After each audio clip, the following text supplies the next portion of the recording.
seja tudo a todos nós.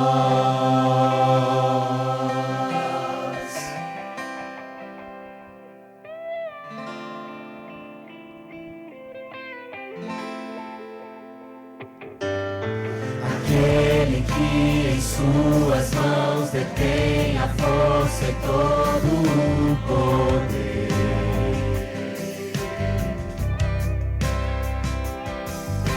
Aquele que promete a vida eterna a todo que nele crê.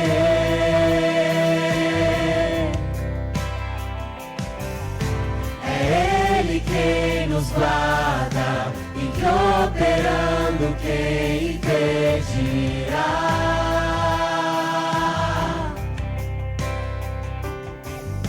Ao guarda de Israel, clamamos, ouça nossa voz aqui. Reine em nós.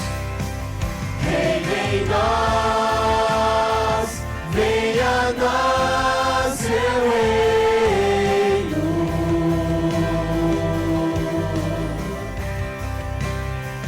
Reine em nós, venha a nossa glória a Deus.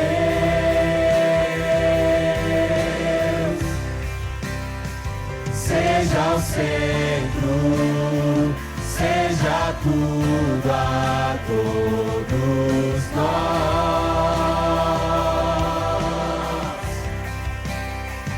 Seja o centro, seja tudo a todos nós.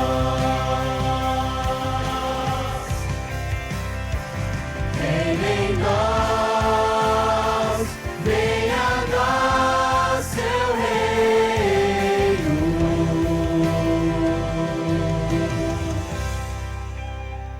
Reine em nós, venha a nossa glória a Deus.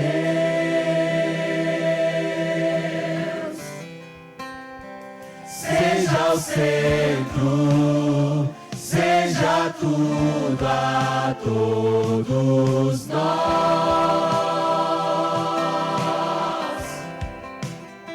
Seja o centro, seja tudo a todos nós.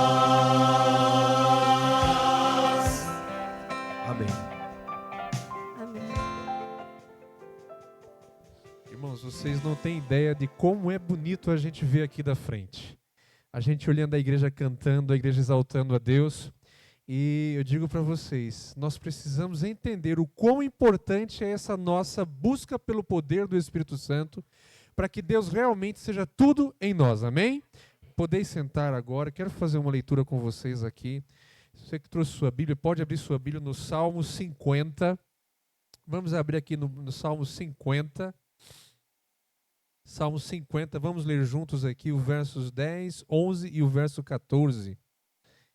O texto bíblico, irmãos, ele diz para a gente o seguinte, o salmista nos apresenta a seguinte informação. Pois meus são todos os animais do bosque e as alimárias aos milhares sobre as montanhas.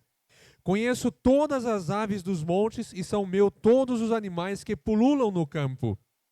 E aí o verso 14 fecha para a gente dizendo, oferece a Deus sacrifício de ações de graça e cumpre os teus votos para com o Altíssimo. Amém?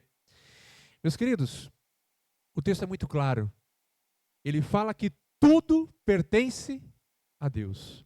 E tem inclusive uma poesia de Joia Júnior que diz o seguinte, olha que coisa linda, eu vou pedir para colocar um pouquinho mais de som aqui, ó. Uma poesia de Joia Júnior que ela diz assim, quando, eu estou parafraseando, eu não lembro exatamente as palavras, mas a paráfrase dá para a gente dizer bem o que aconteceu. A manjedoura onde Jesus nasceu, por acaso era dele? Não, era emprestado. O jumentinho onde a qual ele entrou triunfalmente na cidade de Jerusalém, por acaso era dele? Não, era emprestado. O barquinho de onde ele apregoou a multidão, por acaso era dele? Não, era emprestado. A tumba, aquela tumba fria onde foi depositado o seu corpo, por acaso era dele? Não, era emprestado. a cruz, aquela cruel e rude cruz, essa sim disseram que era dele. E aí então Joel ele vai contradizer o poeta dizendo o seguinte: na realidade, segundo o texto que nós lemos, tudo pertence a ele, todas as coisas são dele.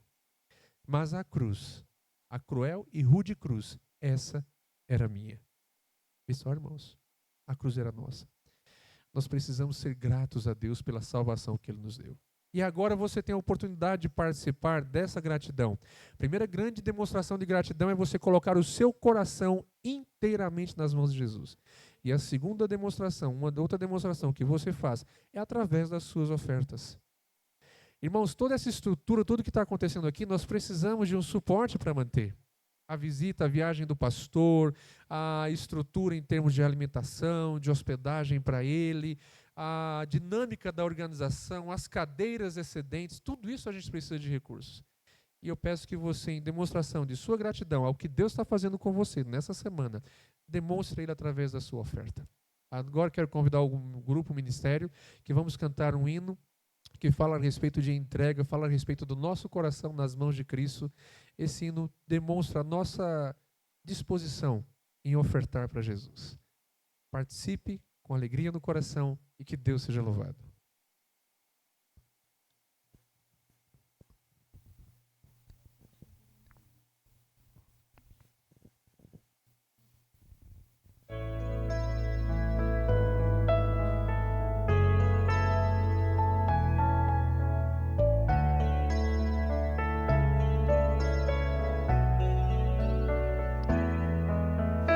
Quero entregar o meu coração. Toma, Senhor, em adoração.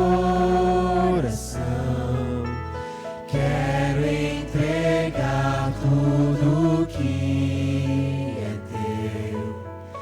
Todas as bênçãos provém de Deus. Entrego a ti meus dons e meus bens, Pai. Deus seja o Senhor de tudo que tenho, que sou. Quero entregar o meu coração. Toma, Senhor, em adoração. Quero entregar tudo que é teu. Todas as bênçãos provém de Deus. Entrego a ti meus dons e meus bens, Pai. Deus seja o Senhor de tudo que tenho e sou. Amém. Amém.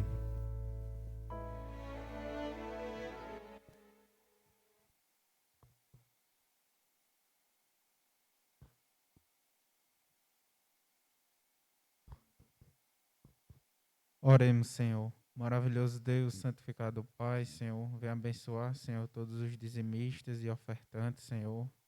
Que cubram, Senhor, suas vidas de bênção. Em nome de Jesus. Amém.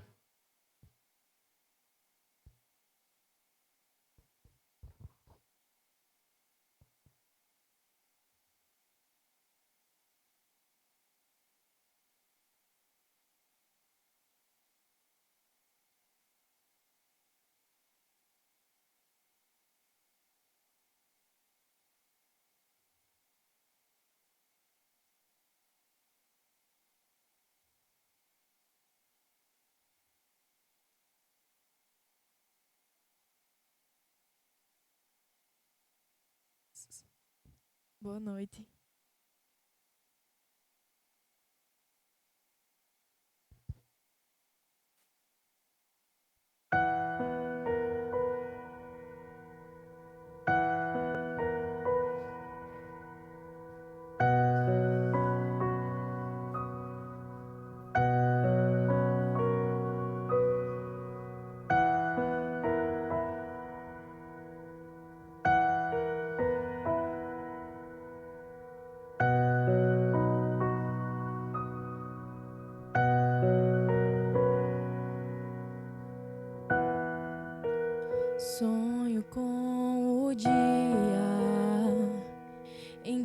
a dor não existirá.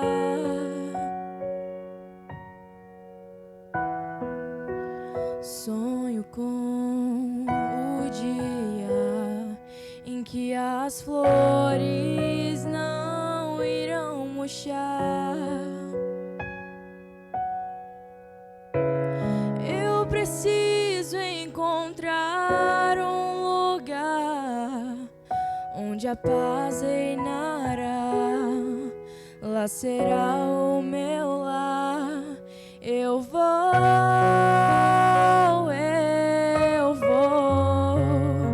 viver num lugar de amor. Eu vou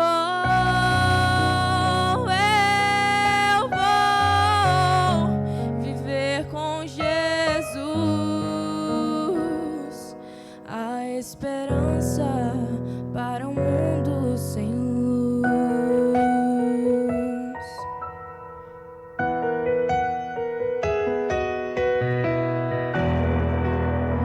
Vou rever amigos que se foram sem dizer adeus.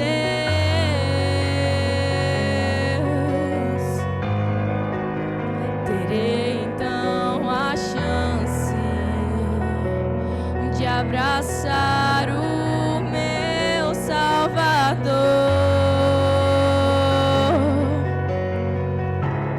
Eu preciso esquecer esse mundo. Quero me preparar. Aqui não é o meu lugar. Eu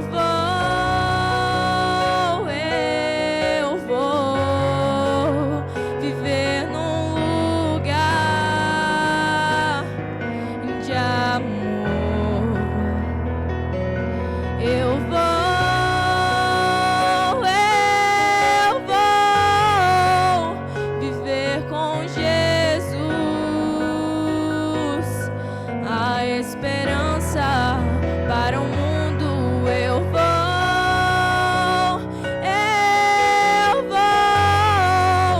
viver num lugar de amor. Eu vou viver com Jesus. A esperança para um mundo sem luz. Amém.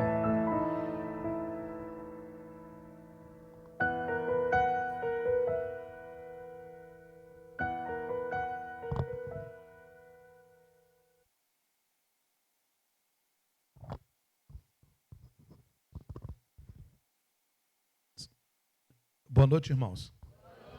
É bom estar aqui mais uma vez na casa de Deus, para nós juntos louvarmos e enaltecermos o nome do Senhor. Muito feliz de estar aqui. Eu reencontrei Campina Grande, a gente está passeando em alguns lugares e está sendo muito agradável. E a maneira que os irmãos nos receberam também aqui foi muito agradável. Eu quero convidar você para abrir a Bíblia hoje no livro de Mateus. Mateus, capítulo 13, verso 31 e 32. Mateus, capítulo 13, verso 31 e 32.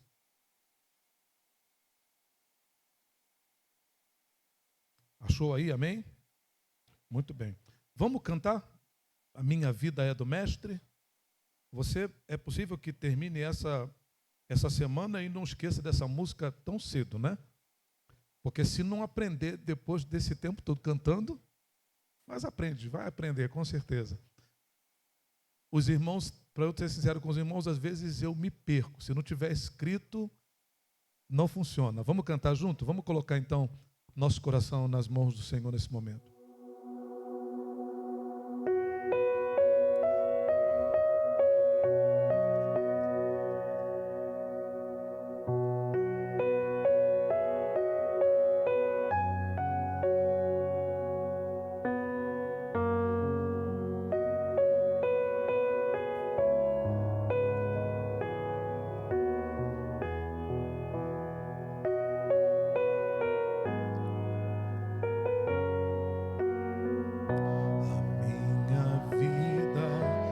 do mestre. Meu coração é do meu mestre. O meu caminho é do mestre. Minha esperança é meu mestre. A minha vida é do mestre. Meu coração é do meu mestre. O meu caminho é do mestre. Minha esperança é meu mestre. A Deus eu entreguei o barco do meu ser. Entrei no mar afora. Pra longe eu naveguei, não vejo mais o cais, só Deus e eu agora. A minha vida é do mestre. Meu coração é do meu mestre. O meu caminho é do mestre. Minha esperança é meu mestre. Na solidão da vida eu pude perceber o quanto Deus me ama. As ondas grandes vêm tentando me arrastar pra longe da presença dele. A minha vida é do mestre. Meu coração,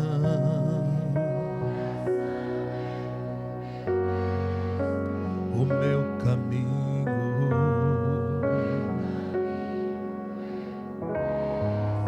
minha esperança.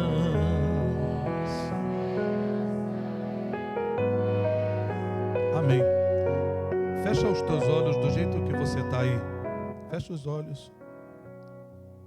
Querido Deus, nós vamos abrir a Bíblia agora. Um livro que eu não escrevi. Eu não estava lá quando o Senhor falou essas palavras. Não entendo a profundidade do que disseste naquele dia. Os discípulos poderiam pregar esse sermão melhor do que eu. A multidão que te escutou podia pregar melhor. Até os anjos maus conhecem essa história melhor do que eu. Eu entendo que um curso de teologia não me faz diferenciado, porque eu não sou testemunha de nada. E só pode testemunhar quem viu, e ninguém aqui viu. Então ninguém, Senhor, é apto para pegar a Tua palavra e falar das coisas que aconteceram e que o Senhor disse. Só há um entre nós aqui que viu e fala, o Espírito. Ele viu tudo, ele testemunhou tudo. E nós pedimos humildemente ao Espírito que fale a nós e nos ensine para que a nossa vida fique melhor, seguindo os teus caminhos. Em nome de Jesus, amém. Mateus capítulo 13, verso 31 e 32.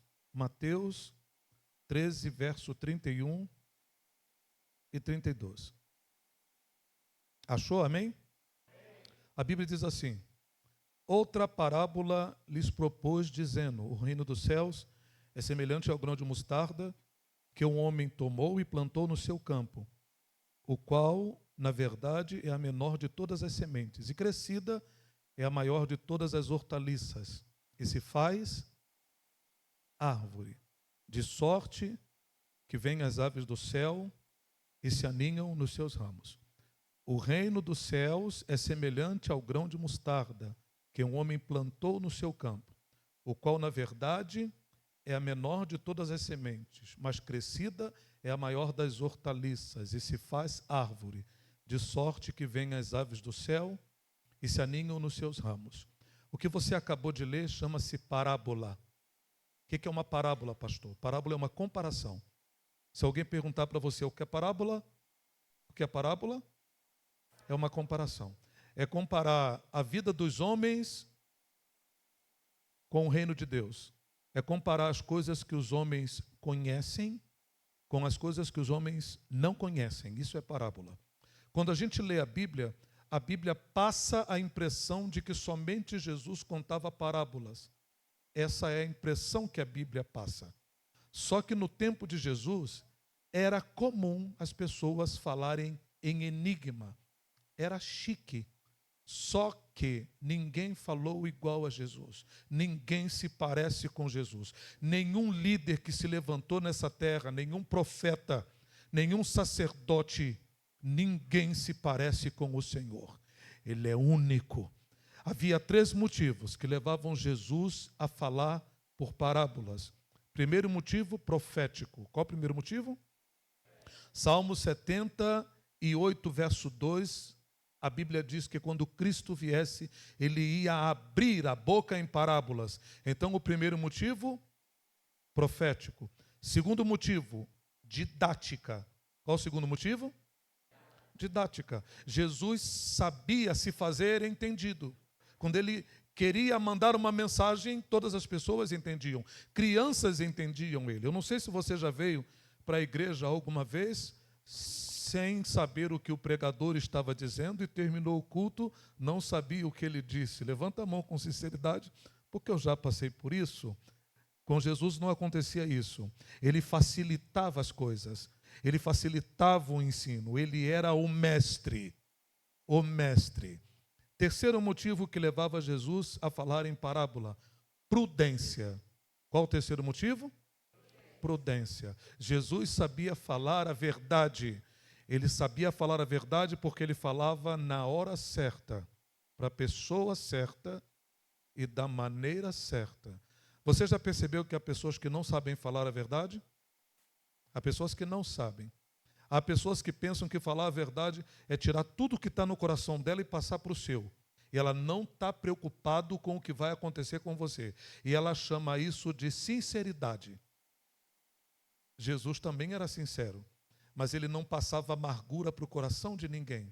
Ele sabia dizer a verdade. E para a verdade ser verdade, ela tem que ser dita na hora certa, para a pessoa certa e da maneira certa. Se você não respeita esse critério, você não falou a verdade, você só feriu, você só magoou e você só maltratou, mas não transmitiu nada. Você acabou de ler a parábola do grão de mostarda, vem na sua cabeça. O que é uma mostarda, pastor? Eu fui aluno de uma turma de 60 pastores. E um pastor, que eu prefiro não mencionar o nome, ele disse assim: olha, vou na Palestina, vou trazer um grão de mostarda para cada aluno. Beleza, posso dar uma dica para você? Quando você viajar para longe assim, traz coisa melhor, amém? Beleza. Ficamos aguardando o grão de mostarda. No dia da aula prometida, ele entrou na sala e no final da aula disse: queridos, fiquem agora organizados, que eu vou dar um grão de mostarda para cada um. E eu automaticamente olhei para a mesa dele, para embaixo da mesa, para ver se eu via algum saco de semente. Porque na minha cabeça, semente é milho, soja, feijão. E eu não vi nada, eu pensei, pronto, nem mostarda ele trouxe. Acho que era uma parábola. No final da aula, ele pegou um pacote pequeno do bolso e disse assim: vou dar um grão de mostarda para cada um para vocês colarem na Bíblia. E eu falei: pastor, nós somos 60 aqui. Como é que o senhor vai dar grão de mostarda para todo mundo desse pacote? Ele disse: Damião, tem grão de mostarda aqui para toda a turma. Tem grão de mostarda aqui para o salte todo. Tem grão de mostarda aqui também para o dormitório feminino todo. E tem grão de mostarda aqui suficiente para o dormitório masculino também. E naquele dia eu descobri uma coisa: que o grão de mostarda é pouco maior que a ponta de uma agulha. Só que quando ele cai na terra, germina, se torna uma sementeira de 3 metros de altura. O judeu costuma dizer que a mostarda crescida é do tamanho de um homem montado num cavalo. A Bíblia foi escrita para tirar lição para a minha vida. A Bíblia não foi escrita para atacar religião nenhuma. A Bíblia não foi escrita para você falar para os outros. Deus escreveu a Bíblia como uma carta para você. E você tem que tirar lições para a sua vida. E você salva os outros através da sua vida. Você salva mais com o que você vive do que com o que você fala. E nós podemos tirar lições daqui para a nossa vida, para vivermos antes de querermos falar para outrem. E a primeira lição da parábola, ela é lógica. Se a Bíblia diz que o reino dos céus é semelhante ao grão de mostarda, então a primeira lição é: tudo no reino de Deus começa pequeno, como um grão de mostarda. E se tudo no reino de Deus começa pequeno, não é vergonha ser pequeno. Amém. Quem tem 1,5 m, 1,60 m, devia estar glorificando já. Mas eu vou repetir para você ter chance de glorificar. Eu vou repetir. Quem tem 1,5 m, 1,60 m, 50 aí. Calma, não falei ainda, não dei o sinal. Não é vergonha ser pequeno. Amém. Olha, pastor, que eu não sabia que tinha tanta vantagem assim. Não é vergonha. Por quê? Porque tudo no reino de Deus começa pequeno. Não é vergonha ser doméstica. Não é vergonha. Pastor, eu sou doméstica, mas eu não vou contar para ninguém, eu vou ficar quietinha aqui. E tem irmã que é doméstica, vai com um salto desse tamanho para o trabalho. Irmã é doméstica, guarda esse salto para vir para a casa do Senhor. É caro isso. Vai de Havaiana mesmo. Não é vergonha. Amém? Não é vergonha não conhecer a Bíblia. Há pessoas talvez que estejam aqui, pastor, eu fico quietinho porque os adventistas parece que sabem tanto. E o adventista, além de saber, ele quer mostrar para os outros que ele sabe. E aí aqueles que não sabem, pastor, eu fico com vergonha. Não tenha vergonha, porque não é vergonha não conhecer a Bíblia, porque tudo no reino de Deus começa pequeno. Não é vergonha tirar nota baixa e as crianças digam glória a Deus. Ah, pastor, prega mais vezes aqui. Amém? Por que não é vergonha tirar nota baixa? Porque tudo no reino de Deus começa pequeno. Há 2 tipos de pessoas que estão no reino de Deus, mas não aprenderam nada. Há muito tempo estão no reino de Deus, não aprenderam nada.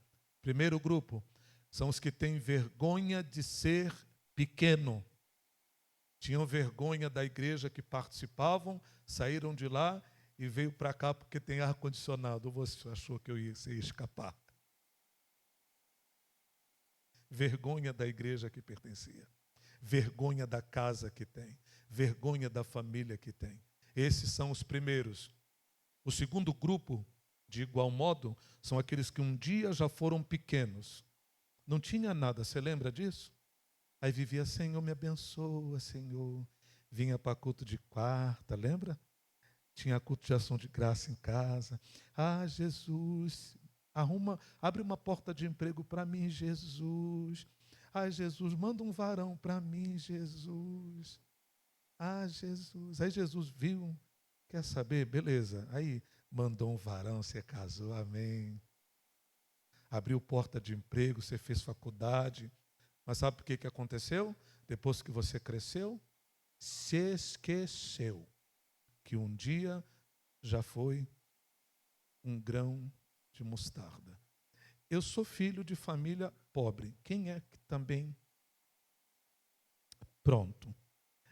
Eu já tive goteira em casa. Quem é que também? Beleza. Então eu vou ter que fazer uma consultoria aqui. Eu vou ajudar você. Presta atenção.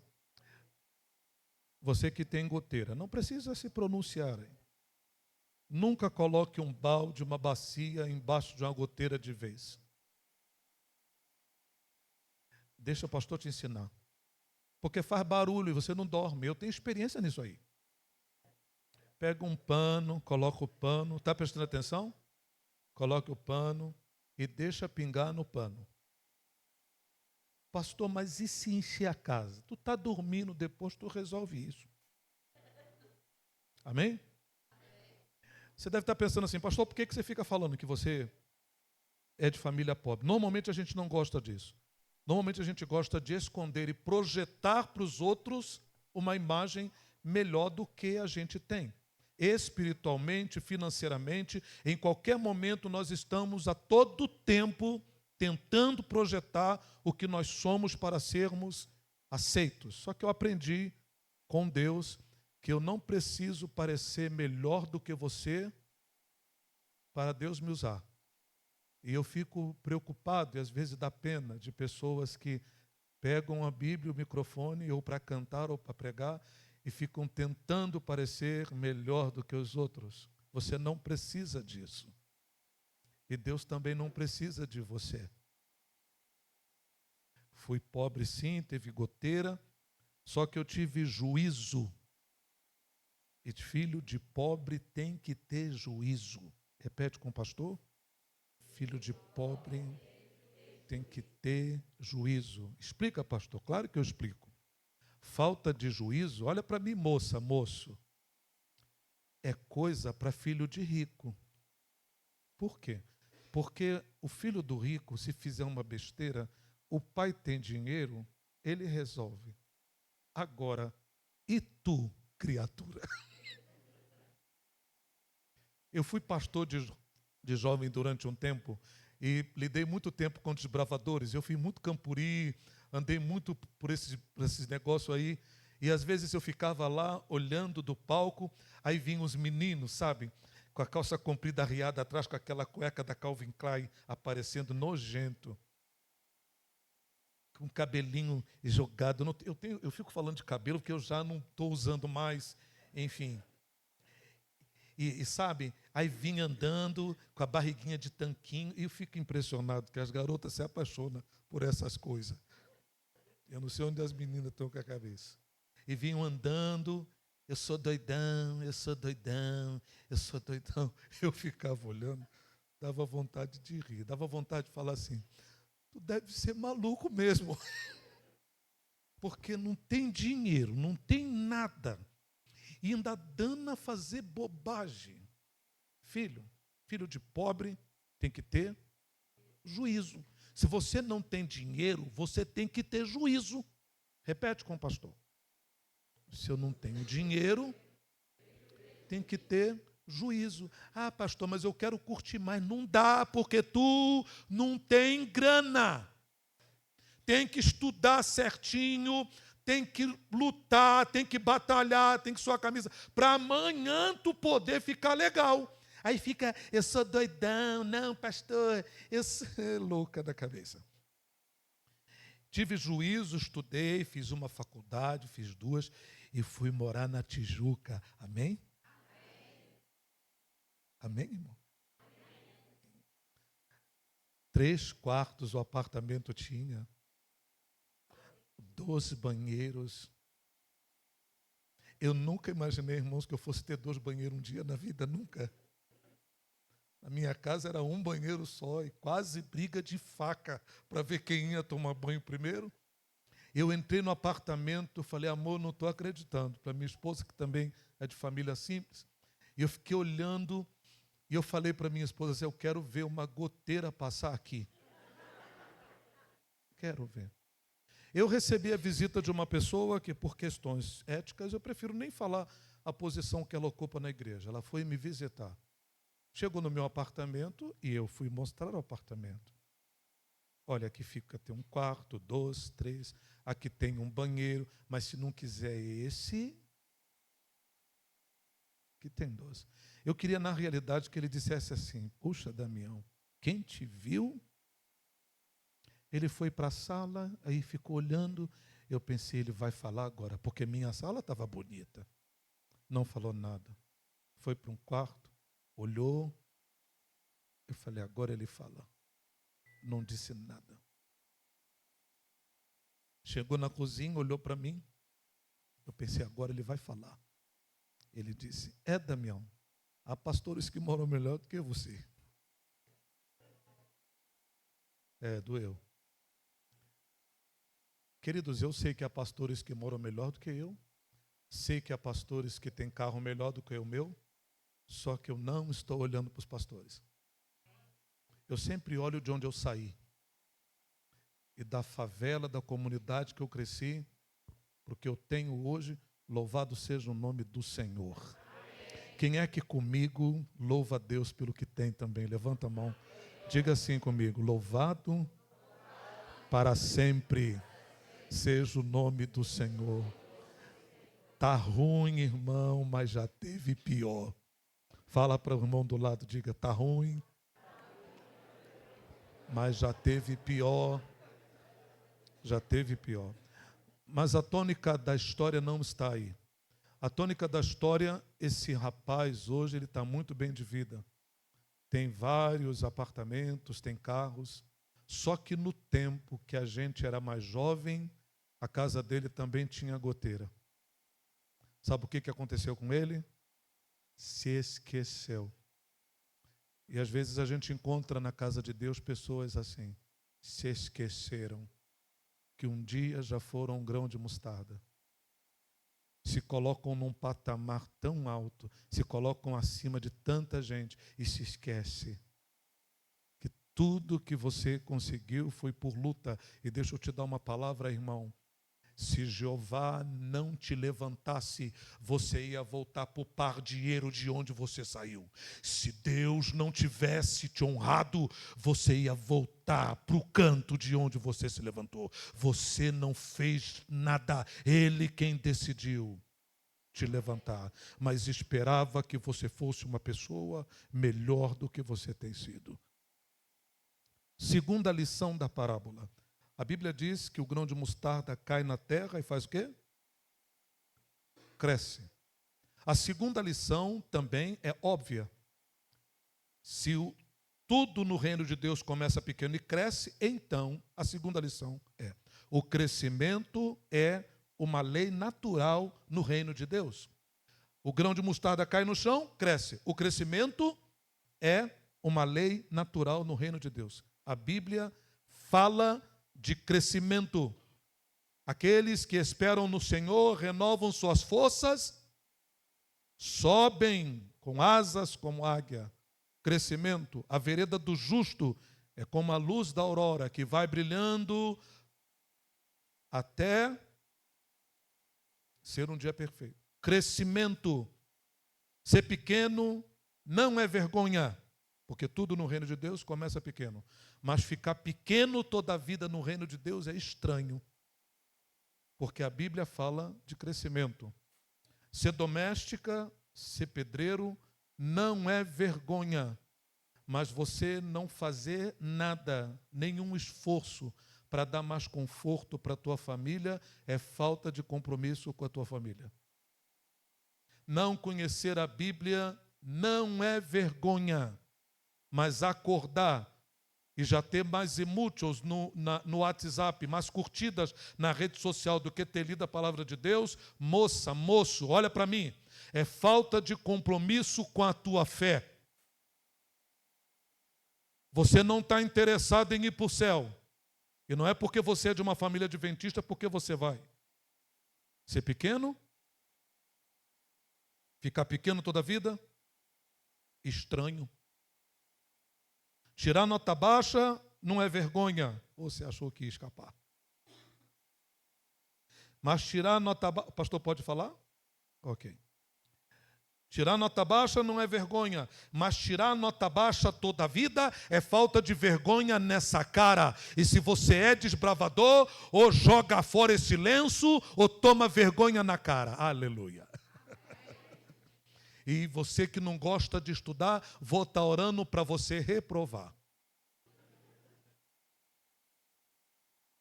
Ser pequeno, ficar pequeno toda a vida, estranho.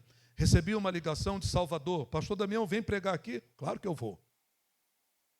Ô, pastor, vem, que vai ser uma bênção. Vamos embora, irmãos.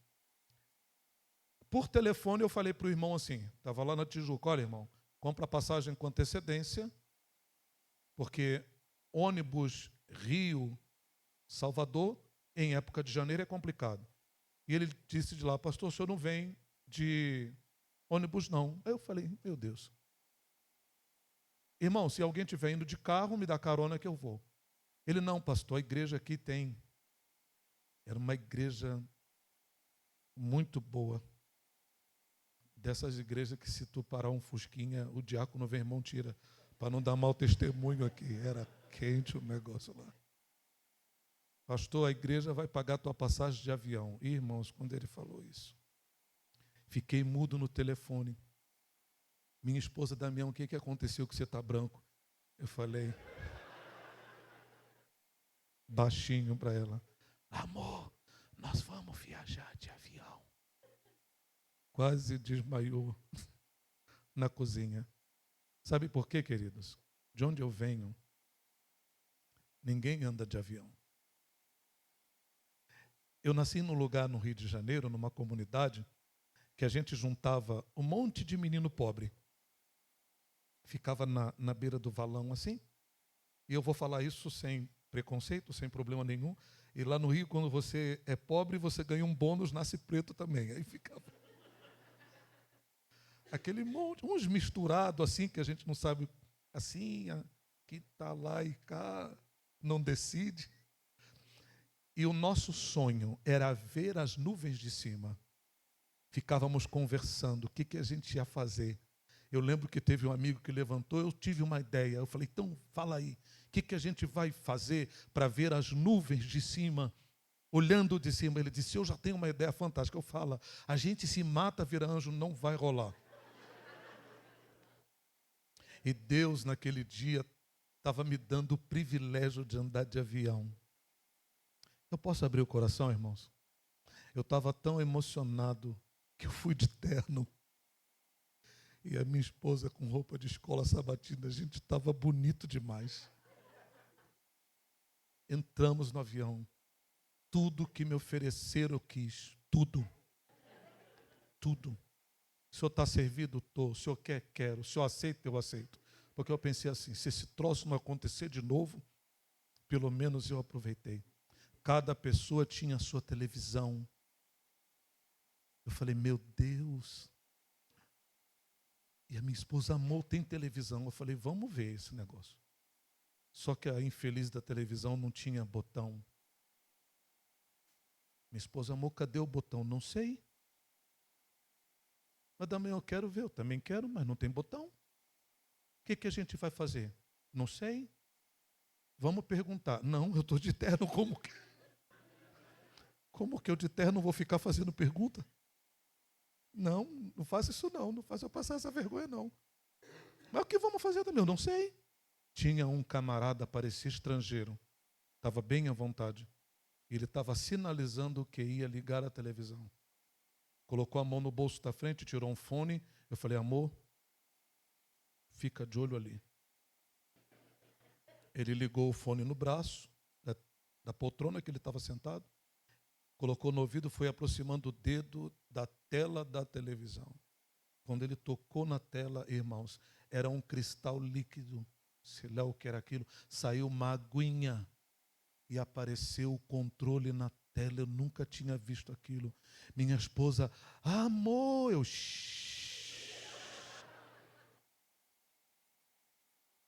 Haja amor, como se você tivesse acostumado com isso aqui. Comi, vi televisão. Nesse interim, era tarde e noite no Rio de Janeiro. O tempo estava nublado, o avião levantou voo. Rompeu as nuvens de chuva. E quando ele irrompeu acima das nuvens, eu vi o sol que estava ainda se pondo no horizonte. E então eu olhei para baixo. E eu vi as nuvens de cima. O grão de mostarda cresceu. Mas para crescer, Nunca precisei estudar no sábado. Nunca. Nunca precisei. Nunca precisei trabalhar no sábado. Nunca precisei. É possível que eu estou pregando para alguém aqui que faz isso. Sexta-feira você pega seu material, vai para a escola, para a faculdade. Porque tipo assim, ninguém lá pensa assim, você está querendo pensar desse jeito, porque pensar contra Deus agora é vantagem para você, porque você está fazendo faculdade. E sabe por que faz isso? Porque você colocou na sua cabeça que você só vai prosperar se você desobedecer o Senhor. Eu vou te dizer duas coisas. Primeiro, se você não mudar com essas palavras, depois que você se formar, não vem fazer culto de ação de graça nessa igreja. Porque isso não é vitória que vem de Deus. Isso foi uma vitória fruto da sua fraqueza. Foi uma vitória fruto da sua incredulidade. Não ofereça ao Senhor. Nunca precisei deixar de devolver o dízimo que pertence a Deus. Nunca. Eu possivelmente estou pregando aqui para pessoas que não são dizimistas há meses, talvez há anos.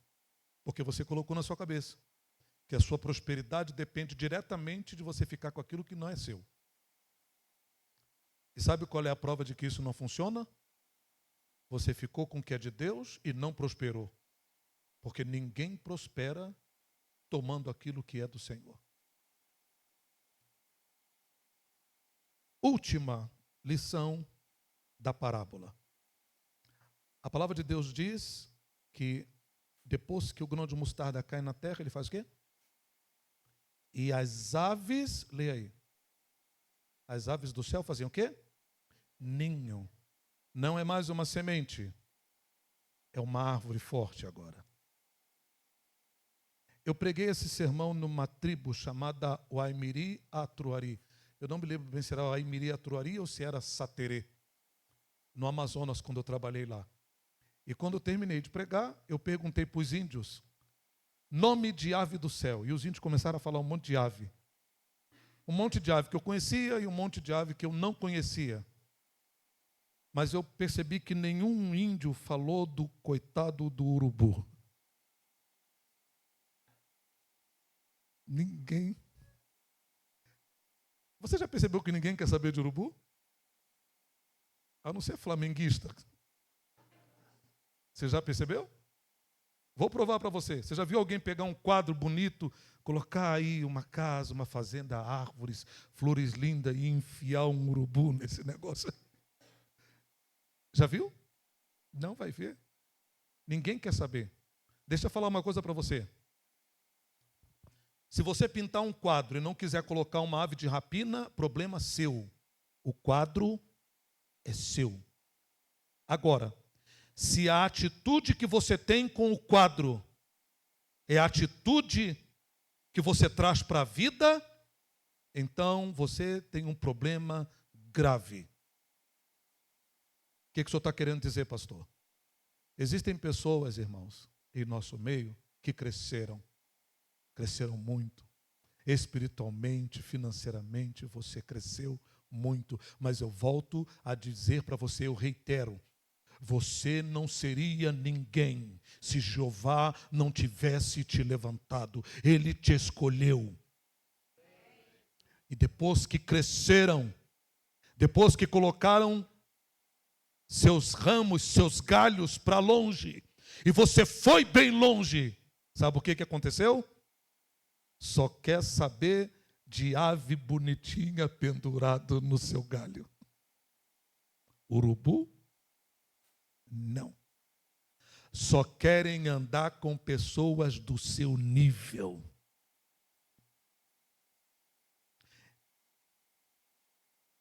Eu vou falar.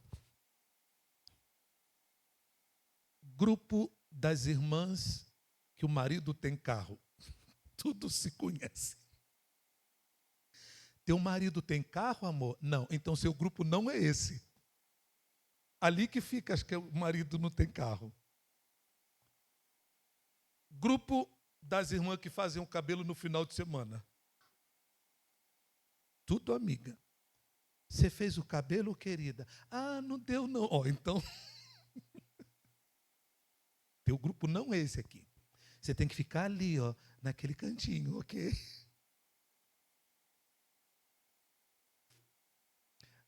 Namorada, aliás, amiga da minha filha, menina que já engravidou antes do casamento? Não. Amiga da minha filha, não. Urubu, para lá. Almoçar na minha casa, irmãozinho, só vai na minha casa gente do meu nível, de pastor para lá. Eu fico impressionado quando às vezes tem irmãos que tipo assim, o pastor, você vai almoçar aqui. Não, você é ancião, não, você vai almoçar aqui. Não, você vai ser aqui, especial. Você está me conhecendo essa semana, já sabe meu nome. Há pessoas que estão do seu lado há anos. E você não sabe o nome. E chama de irmãozinho. E sabe o que acontece, queridos? Há pessoas que se sentem sozinhas de verdade. Sozinhas. Ninguém chama para nada. Ninguém quer saber. Ninguém se importa. Há pessoas que estão aqui que já passaram por problemas terríveis. Ninguém quis saber. Há uns que basta chegar na igreja com o olho vermelho e todo mundo vem. Oh, irmão, vem cá, meu Deus, que chora aqui. Há outros que vêm para cá e carregam um peso terrível. Tem medo de dizer, porque tem vergonha de contar o que está acontecendo. E sabe qual era o pior? Olha para o pastor. Quando estava na balada, quando ela era da balada, no meio das amigas dançando, ela chegava para a amiga de balada e falava assim, poxa, eu estou passando por um problema tão difícil. E a amiga da balada parava de dançar, vem cá, vem conversar comigo. Veio para a igreja. Não tem mais amigos. Quando ele era do pequeno grupo da cachaça, ou você acha que cachaça não é pequeno grupo? Os cachaceiros tudo se dão. Pega em qualquer esquina onde tem cachaceiro, é de 6 para cima.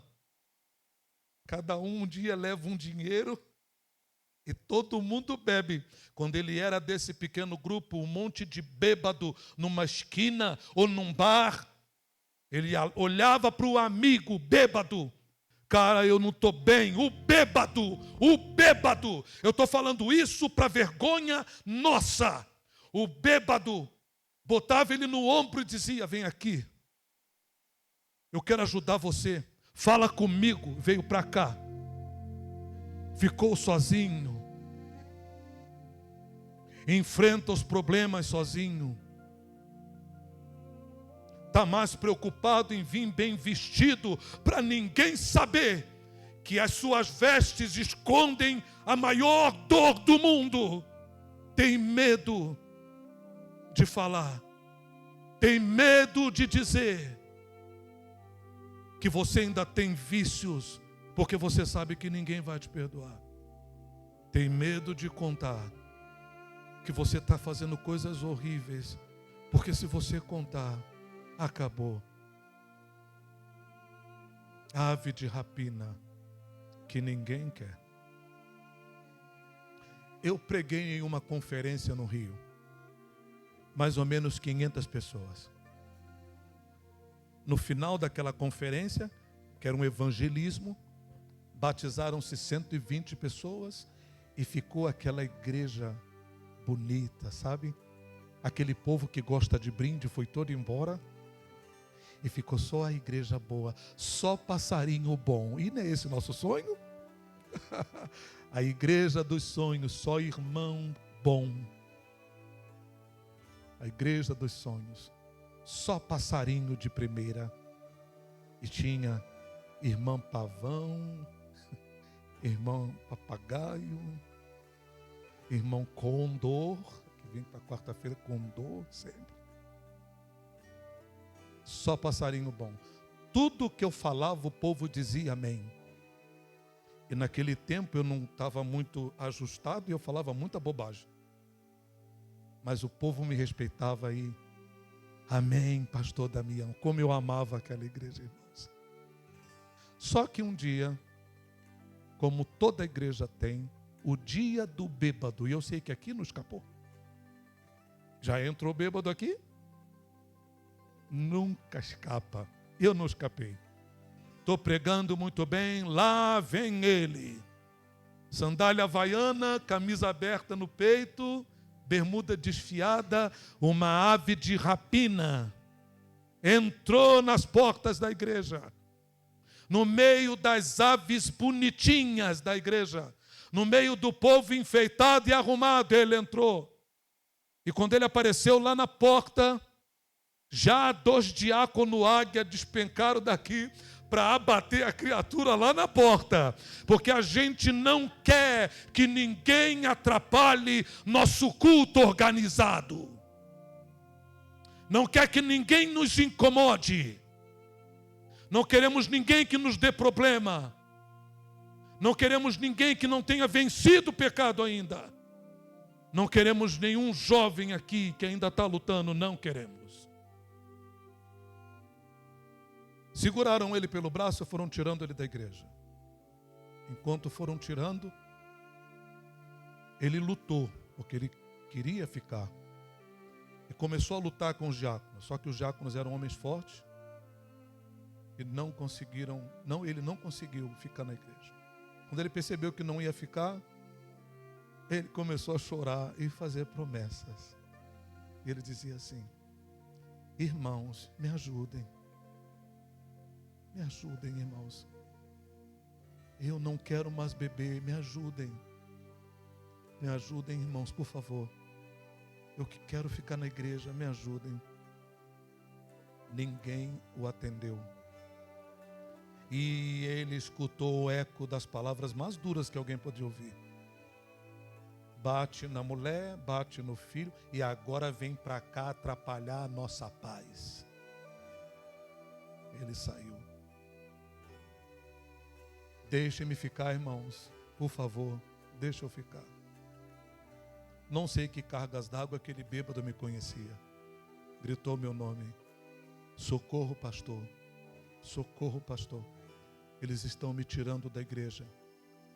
Mas naquele dia, eu também não fiz nada, porque eu também não queria ele na igreja. Quando estava lá na porta, ele deu um grito de raiva: deixem-me ficar na casa de Deus. E quando ele disse isso, minha mente foi remontada ao livro de Isaías. E diz lá: a minha casa será chamada casa de oração para todos os povos. Deixa eu te dar uma palavra aqui. Não importa quem você é, o dono da casa disse que você pode ficar. Com todos os defeitos que você tem, com todas as loucuras que você já fez, o dono da casa disse: fica, eu gosto de você. Eu olhei para o diácono e disse: larga ele. Mas pastor, larga, ele tem direito de ficar. Cristo conquistou na cruz o direito a todos ficarem na casa de Deus. Ele foi nas profundezas e foi lá, deu vida para resgatar você. Amou você com todos os defeitos, com todas as loucuras. Talvez nem você mais goste mais de você, mas Ele gosta de você. Pensa num bêbado feliz. Sentou doidão. E eu pregando o culto, ficou até mais quente, que ele começou a falar: glória a Deus. Eu falei: tá bom. Levantou: pastor Damião, quero falar uma coisa. O que é que você quer falar? Olha, pastor, a casa de Deus é a casa de Deus. Eu: beleza, cala a boca, senta aí. Sentou, continuei pregando. Daqui a pouco ele levantou de novo: pastor Damião, eu tenho uma coisa para dizer. O que é que você quer falar? A casa de Deus é a casa de Deus. Eu: beleza, cala a boca, senta aí que eu vou pregar. Continuei pregando. Daqui a pouco ele levantou de novo, irmãos. Acabou a paz. Pastor Damião, eu quero falar uma coisa. Eu falei, já sei. Casa de Deus é a casa de Deus. Ele, é isso mesmo, pastor. Ave de rapina que ninguém quer, mas Deus quer. Deus quer. Deus quer. Deus dá força ao cansado. Deus liberta o cativo. Deus cura o ferido. Ele liberta os que estão presos. Ele firma o joelho que estiver tremendo. E Ele te chama. E depois que Ele te recebe, Ele te dá um tempo para você descansar de todas as lutas que você teve. Aturei aquele bêbado um monte de dias. Teve um dia que ele veio para o culto doido, irmãos. Mas ele obrigou a esposa e os filhos a virem também. Eu lembro que a mulher ficava me olhando de cara feia, a esposa dele, que acho que ela estava achando que eu que mandei buscar ela. E os 2 meninos sérios, de cara feia, e ele bêbado. E eu pregando. Daqui a pouco ele levantou. Tudo silente. Ele olhou para a família. Quieto aí. Quieto aí. A casa de Deus é a casa de Deus. Ave de rapina. Ele quer. Você não me conhece, pastor? Não. Mas conheço quem inspirou essa palavra. Eu não tenho mais jeito, pastor. Eu já me afastei da igreja, vindo para a igreja. Eu não sou mais membro da igreja e estou aqui. Não tenho mais cura. Tem cura sim. A graça te alcança. A graça te alcança. A graça te alcança. Um dia, eu estava pregando. E nesse dia, ele veio. A esposa e os 2 filhos. Só que nesse dia, ele não bebeu. Oh, graça excelsa,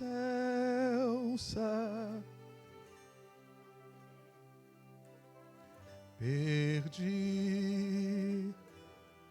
Não foi assim? Você não tinha para onde ir. Estando cego da morte me. E não foi desse jeito quando ele te achou? A graça libertou-me assim, e meu temor levou. Oh, quão preciosa é para mim a hora em que me achou. Se você for no Rio de Janeiro um dia, vá numa cidade chamada Macaé, região dos lagos. Quando você chegar a Macaé, pegue um carro ou um ônibus e vá para um lugar chamado Quissamã. Quando chegar em Quissamã, vá na igreja adventista. E se ele ainda estiver vivo, você vai encontrar um velhinho na porta. Ele só fica lá. Ele não aceita mais cargo, não aceita mais nada. Ele só quer ficar na porta. E se você chegar lá, ele vai te abraçar. Ele tem aquele cheirinho que quando a pessoa fica bem velhinha e fica com um cheirinho. Tem uma pessoa que está bem, tem muita luta na vida. Ele vai te abraçar e vai te dizer assim: seja bem-vindo, irmão. Seja bem-vindo. A casa de Deus é a casa de Deus. Última lição da parábola: há lugar para você. Há lugar para você. Você não precisa ficar vivendo essa vida idiota. Não precisa. Pode inclusive abandonar hoje todos os seus amigos idiotas que só te levam para baixo. E voltar para os braços de Jesus. Deixa eu perguntar uma coisa nessa noite. Quem está aqui e às vezes tem a impressão de que nem se amarrar um foguete tu vai para o céu, de tão ruim que tu é. Levanta a mão, a minha levantada. Quem é pastor? Eu sou complicado. Levanta para o pastor ver. Levanta, irmão. Eu sou coisa ruim mesmo, pastor. Eu não sei como Deus me aguenta ainda. Eu não sei como que Deus me aguenta, pastor. Eu fico pensando, eu faço coisa doida, às vezes, meu Deus. Eita, mundo velho, não é assim que fala aqui? Mas eu vou fazer outra pergunta. Quantos que estão aqui dariam tudo para um dia se sentar numa grama com a família no céu? Dariam tudo. Sentar numa grama, deitar e tirar um sono bem grande, descansar bastante. Deitar na grama, enquanto o povo está lá, tu está dormindo, que você vai estar cansado demais. Quantos gostariam? Pastor, eu não mereço, mas eu queria tanto. Então hoje eu quero te fazer um convite. Eu vou louvar a Deus com uma música agora, a mesma música que a gente cantou. Se você quiser, você vai se levantar, vai vir aqui junto comigo se você quiser. E a tua oração vai ser: Deus, planta uma semente melhor no meu coração. Eu preciso mudar. Quem quer ser a primeira pessoa? Não fica com medo. Coloca a mão no teu coração e diga assim: Deus, planta uma semente boa em mim. Eu preciso mudar. A gente vai cantar junto a música Graça Excelsa. E enquanto eu estiver louvando, você vai conversar com Deus. Deus, ninguém sabe quem eu sou, mas eu queria tanto mudar.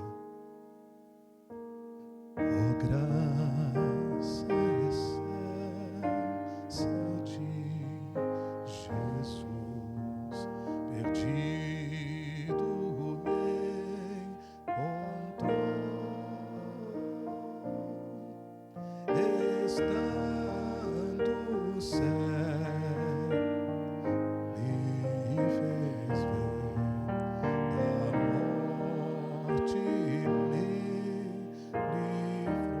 Pede a Deus para Ele plantar no teu coração. Fala: nunca consigo mudar, Senhor. Eu nunca consigo. Só se for pela graça, porque eu não consigo. Eu desisti, Jesus, de você, porque eu não consegui ser outra pessoa. Eu desisti. Eu não consegui. E agora fico fazendo tanta coisa louca. Assim. Meu lutas, dores, tentações caíram sobre mim, porém a graça me salvou.